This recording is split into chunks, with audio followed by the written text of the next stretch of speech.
Donc quand je vous parlais tout à l'heure du canon relié au casque, en fait, c'est à partir du moment où vous avez branché le casque à la machine, que vous prenez un engagement par exemple sur le canon, et bien si vous pivotez la tête, le canon pivotera et suivra votre regard.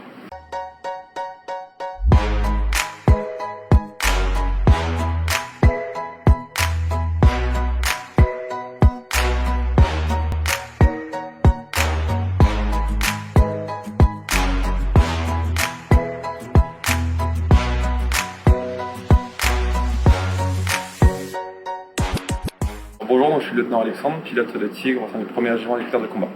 Donc, je vais vous présenter rapidement la machine. Donc là, vous avez face à vous le C665 Tigre, donc d'Airbus Hélicoptère. C'est un hélicoptère de reconnaissance et d'attaque, donc de nouvelle génération. Vous avez en principal caractéristique donc, un hélicoptère max 6 vous montez à 250 km/h avec ça. Et en termes d'autonomie, vous pouvez aller de 3 heures à 4 heures en fonction de la configuration. Donc vous êtes face à un hélicoptère avec un équipage en tandem. Donc vous avez le pilote qui se situe devant et le chef de bord qui est derrière. Le chef de bord qui est également un pilote mais avec une qualification supplémentaire. Quoi dire cet hélicoptère? Donc c'est on va dire l'hélicoptère qui est basé autour de son système d'armes que vous retrouverez à l'avant, donc le canon de 30 mm. Et vous avez la possibilité en fait, grâce à ces ailettes des deux côtés, de mettre différents emports pour avoir différentes configurations en fonction de ce que vous voulez faire. Ça peut aller du réservoir extérieur comme vous avez ici pour pouvoir mettre davantage de carburant, ou alors on verra de l'autre côté des paniers missiles air-sol, des paniers roquettes également que vous pouvez mettre, ou du missile Mistral ou du missile RR. Alors le canon 30, donc c'est on va dire l'armement qu'on utilise principalement aujourd'hui avec le Tigre. Donc vous avez une portée qui peut aller jusqu'à 2500 mètres à peu près. Le chef de bord tire avec le canon de 30 mm, le pilote peut également tirer sur des distances plus courtes. Vous avez en fait une tourelle qui est téléopérée par la caméra. Vous retrouvez aussi le RMS, le Roof Mounted Sight. Il y a beaucoup d'acronymes. Et le canon peut aussi être relié directement avec le casque du pilote. On ira le voir après si vous voulez. Quand le pilote prend l'engagement sur le canon, en fait, la visée du canon est directement reliée avec ce qu'il vise, ce qui permet de viser la cible qu'on veut atteindre. Voilà, comme je le dis, on peut tirer jusqu'à 2500 mètres, c'est des obus de 30 mm. On peut charger directement dans les caissons qui se situent ici sous les lettres, sur la gauche. Et les caissons en fait passent tout le long sous les cockpits du chef de bord et du pilote pour arriver au niveau de la tourelle et ensuite pouvoir être engagé dans le canon. Voilà, je vous parlais tout à l'heure du missile Hellfire, donc ça c'est le missile que le Tigre peut tirer, du missile air-sol avec une portée à peu près de 8 km. Voilà, c'est un missile guidé laser. Et la toile, c'est pour les blindages, ça peut être tank, ça peut percer tout type de blindage ou... En termes de blindage, moi j'ai pas cette information à mon niveau, mais c'est l'obus qu'on va utiliser principalement actuellement, c'est de l'obus semi-perforant explosif incendiaire. Voilà, ça fait ça regroupe un panel de caractéristiques en fonction de ce qu'on veut en faire. Et là, on peut charger jusqu'à 4 missiles, c'est ça? Exactement. En fait, là, vous avez ce qu'on appelle une chaise Hellfire, donc c'est le panier en lui-même, ouais, sur lequel on peut greffer 4 missiles. Et ça, vous pouvez en mettre une à droite et une à gauche. Okay. Ça va dépendre de la configuration. L'avantage de cet hélicoptère, c'est que vous avez plusieurs configurations possibles en fonction de ce que vous voulez faire. Vous pouvez, admettons, si vous voulez utiliser principalement le canon, mettre 2 réservoirs extérieurs qui vont vous permettre d'avoir l'autonomie maximale en termes de carburant. Ensuite, si vous voulez faire du anti-aérien, vous mettez les paniers Mistral avec du missile RR de chaque côté. Ou alors, si vous voulez emporter par exemple que de la roquette, vous pouvez mettre, vous avez soit des gros paniers de 22 ou des paniers de 12, ce qui peut vous faire 68 tubes de roquettes. Voilà, okay. Ça dépend vraiment de ce que vous voulez en faire.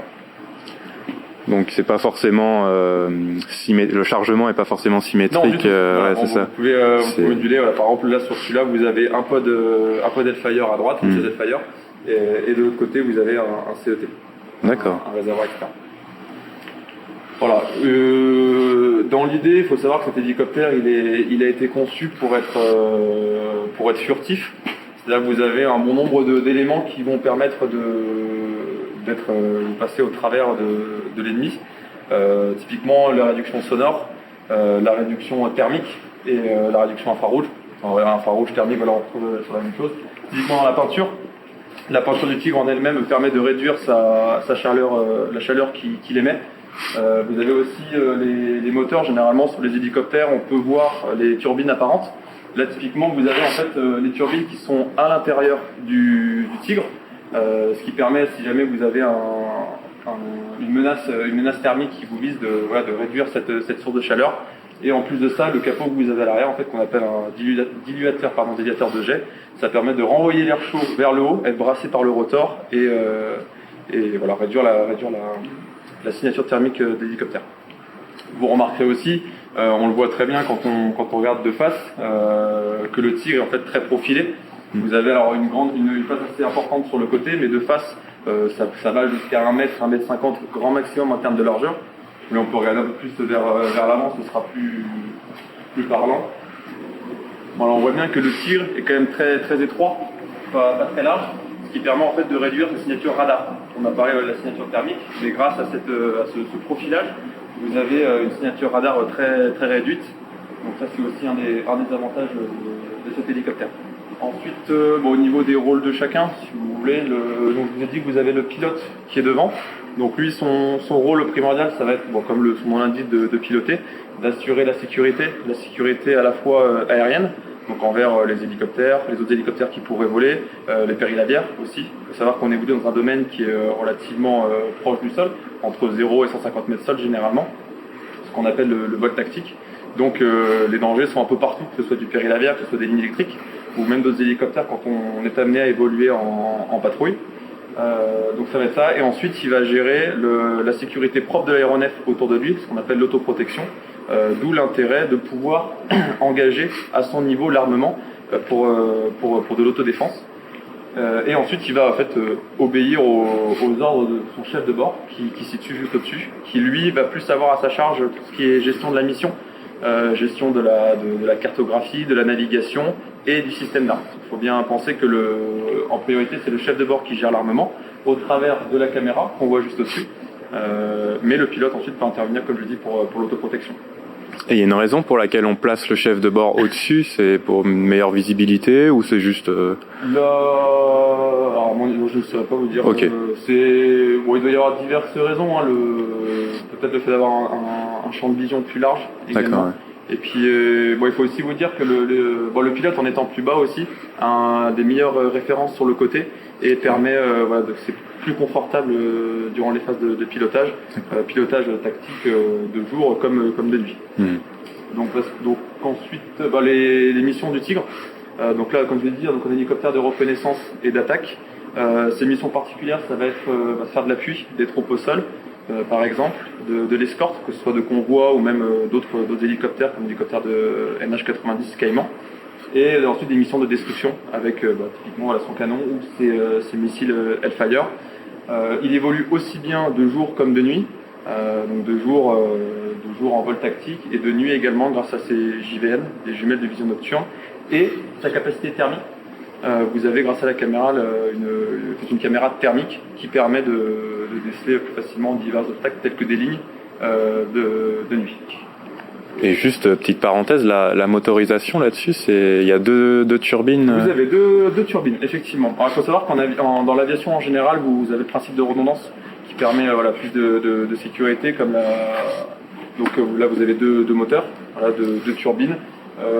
Tous les systèmes à l'intérieur sont doublés, que ça parte de batteries, tous les calculateurs, tout ce que vous pouvez avoir est doublé et placé à différents endroits dans la machine. Parce que là, en cas d'impact par de l'ennemi, il faut que ce soit doublé. Ça, s'il y en a un qui tombe en panne, l'autre prend le relais. D'accord. Voilà. Je vous parlais tout à l'heure du casque. Donc ça, le concentré de technologie, le casque du Tigre. Voilà, donc là, celui-ci, le casque du pilote. Donc le pilote et le chef de bord ont ce casque, ce qu'on appelle le casque Topol. Donc il est composé de deux parties. Vous avez la partie basique helmet, donc une coque, sur laquelle vous venez greffer en fait le HMS, donc Head Mounted Sight. Et cette partie est directement reliée à la machine. Donc quand je vous parlais tout à l'heure du canon relié au casque, en fait, c'est à partir du moment où vous avez branché le casque à la machine, que vous prenez un engagement par exemple sur le canon, et si vous pivotez la tête, le canon pivotera et suivra votre regard. Voilà pour ça. C'est le même casque que le Cayman? C'est le même casque, à quelques différences près, c'est le même casque que le Cayman. D'accord. Le HMS. Les gros avantages en fait de ce casque, c'est la recopie de toutes les informations dans la visière. Il faut savoir que quand vous pilotez, c'est comme une voiture, vous avez différentes indications. Vous avez la vitesse, vous avez l'altitude, vous avez les caps pour vous diriger, l'altitude ou la hauteur, la référence et le point de visée. Tout ça, vous l'avez à la fois sur des écrans qui sont à l'intérieur, mais comme je vous ai dit, le rôle principalement du pilote, c'est d'assurer la sécurité. La sécurité, c'est à l'extérieur. Donc le maximum de temps on passe à l'extérieur, mieux on sera plus en sécurité. Donc l'avantage d'avoir en fait toutes les recopies de ce que vous trouvez dans les écrans dans le casque, ça vous permet d'avoir accès à toutes ces informations sans mettre la tête à l'intérieur. Donc dans le casque, quand je vais piloter, je vais avoir à la fois ma vitesse qui va s'afficher, mes caps, mon altitude, ma puissance, et la petite particularité du Tigre, c'est tout le système d'armement, toute la symbologie armement que je retrouverai devant. Voilà. Est-ce que ça, j'imagine que non, mais ça gêne pas. Enfin, vous pouvez choisir quel display mettre. Et alors, on a. Alors, est-ce que ça gêne? Non. Voilà, il faut s'y faire, mais une fois que vous avez pris l'habitude, c'est réellement un confort de pilotage. Ensuite, vous pouvez, au travers de différentes commandes, gérer la luminosité, quelle symbologie vous voulez ou non. Voilà, vous pouvez incrémenter ou décrémenter. Et comme ça vous décharge un peu la vision. Et ensuite, point important, je vous dis que le Tigre évolue facilement de nuit également. Et vous avez en fait sur les côtés, de chaque côté ici, les jumelles de vision nocturne. Voilà, avant, sur les modèles plus anciens, vous aviez les jumelles que vous placiez au-dessus et qui arrivaient directement sur vos yeux. Là, en fait, l'avantage de les avoir ici, c'est d'abord déjà une réduction de poids et ensuite un poids plus équilibré, Et au lieu de regarder à travers un tube, donc une JVN, jumelle de vision nocturne, ça intensifie la lumière. Au lieu de regarder au travers de ces tubes, là vous avez directement l'image qui est projetée sur la visière.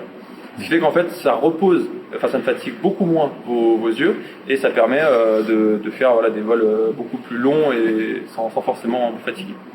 Voilà, donc ça c'est le réel atout du Tigre, le casque Autopole, en parfaite symbiose avec sa machine. Le cockpit est assez étroit, mais ça vous permet en tant que pilote d'avoir accès à tout, en fait, tous vos boutons, toutes vos commandes assez facilement et à portée de main. Voilà, c'est vraiment le petit cocon du pilote où vous avez tout à votre disposition. Forcément, le domaine d'emploi du Tigre étant très proche du sol, vous avez quelques spécificités comme que vous ne retrouvez pas sur les hélicoptères civils, par exemple, comme les coupe-câbles. Donc vous en avez un ici au niveau du train principal et un au niveau de la caméra au-dessus, ce qui permet en cas de heurts de ligne électrique, de pouvoir les sectionner et d'éviter que ça ne rentre dans le rotor principal ou dans les roues, ce qui occasionnerait certains dégâts. Donc le Tigre a une capacité de leurrage. S'il est pris à partie par un missile, par un système solaire. Vous retrouvez ici en fait derrière au niveau des paniers bleus, donc là pour l'instant ils sont vides, c'est des paniers d'exercice. Vous retrouvez la capacité de mettre des leurres, donc à gauche et à droite. Et au travers de différents capteurs que vous trouvez, donc là mettons ici par exemple le capteur de détection laser, vous avez des capteurs de départ missile à l'avant et à l'arrière, ainsi que capteurs radar. En fait le système est programmé pour pouvoir lancer des séquences de leurrage pour pouvoir échapper à ces menaces. Et idem dans le cockpit et à la fois dans la visière du pilote et du chef de bord, vous avez les remontées par exemple radar, missiles ou laser.